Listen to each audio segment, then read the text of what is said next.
मैं भी अपना पति के साथ प्रहार तेज दूंगी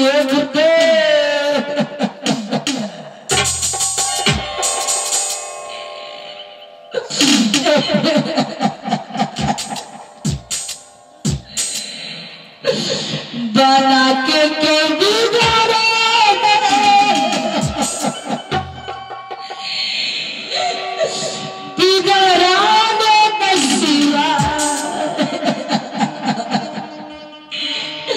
ऊपर वाला ऊपर वाला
लीला सतगुरु देव रचनल के जे भक्ति भाव से खुरखुर करोड़ी और रेशमा करोड़ी के भक्ति सफल भ गए आ खुरखुर करोड़ी के अधूरा रह गए।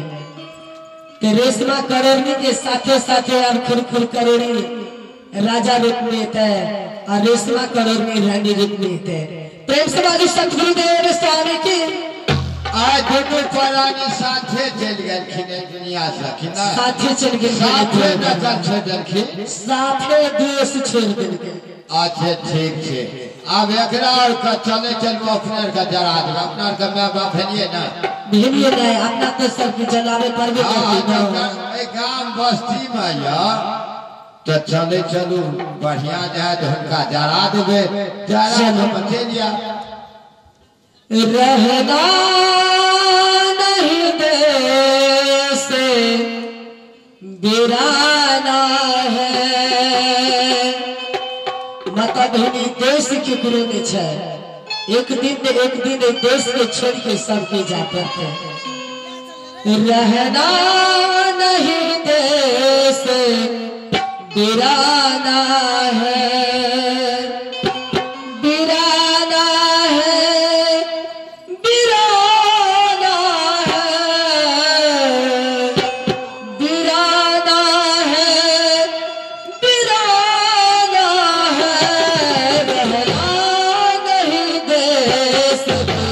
राम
से करोनी गुरुदेव स्वामी के भक्त छलखिन आ करोड़ी जे छलखिन से वो निश्चर छलखिन बगला बीजी मारे छलखिन ते के परिणाम की भेली से देखलखिन तो गीता में बतबी छे से जैसा कर्म करेगा वैसा फल देगा भगवान।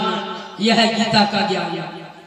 तो जे भी मानव जेहन कर्म करबे तेहन फल हर मानव के मिले छे।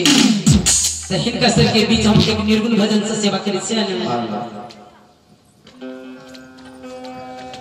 ई संसार जे छे से नैहर छिए।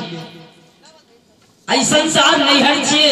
जे परमात्मा पिया के पास से बोलता पुरुष आल छे ओई ठाम जे जेबे तो शास्त्र भेल। आई संसार नैहर भेले त कोना त अहाँ सब के बीच में हम निर्गुण भजन से सेवा करे छी।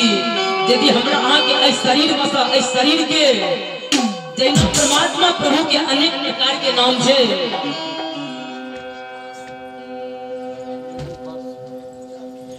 जैना अनेक नाम से परमात्मा प्रभु गुरुदेव स्वामी के हम अहाँ पुकारे छे ओही समान ऐ शरीर के चुंदरी कहल जाय छे, महल कहल जाय छे, मंदिर कहल जाय छे, घर कहल जाय छे। जखन कवाली में छे जब मौत तुमको आवाज देगी घर से बाहर निकलना पड़ेगा। जिंदगी एक किराए का घर है, एक न एक दिन निकलना पड़ेगा। शरीर से हमरा आके मिल लिया से भाड़ा पर मिल लिया, किराया पर। आ यदि परमात्मा प्रभु का नोटिस जे आ जाए तो इस शरीर में से जे छे से बोलता पुरुष के निकाल ले सके। अरे देखलिए ना से निरंजन जे छे से निकाल के करोड़ी के वही समान हर एक भी मानव के निकाले छे। प्रेम से बोलिए देव स्वामी की जय।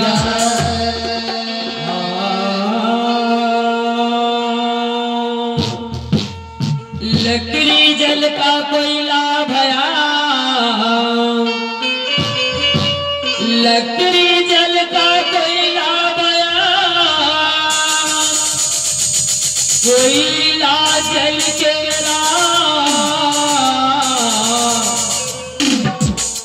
हम अभागन रेणु कोयला भया। कागा का को धन लेत है, कागा का को धन लेत है, कोई